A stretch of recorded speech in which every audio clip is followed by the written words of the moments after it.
শুভ দুপুরবেলা বন্ধুরা। আজকে দেখো বন্ধুরা, আজকে রেসিপি কিছু করছি না। আজকে রেসিপি বানাচ্ছি হলো পাঁপড় ভাজা। এগুলো আজকে আনকমন বানাচ্ছি। দেখো বন্ধুরা, আজকে এই পাঁপড়গুলো তোমরা দেখেছো, আজকে এগুলো অন্যরকম পাঁপড়।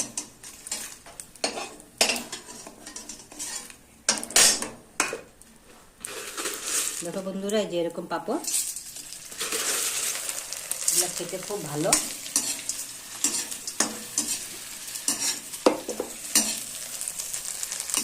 ডাল বানালাম, শুটকির চাটনি আর ডিম আমলেট আর এই পাঁপড় ভাজা।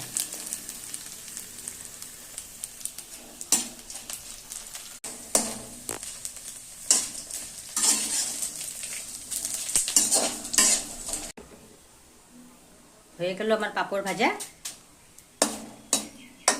আচ্ছা, কিছু করে নি বন্ধুরা।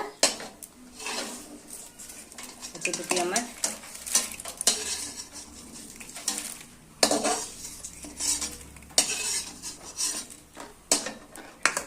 আমার চ্যানেলটা যদি তোমাদের ভালো লেগে থাকে আমাকে লাইক করবে, কমেন্ট করবে। বাই।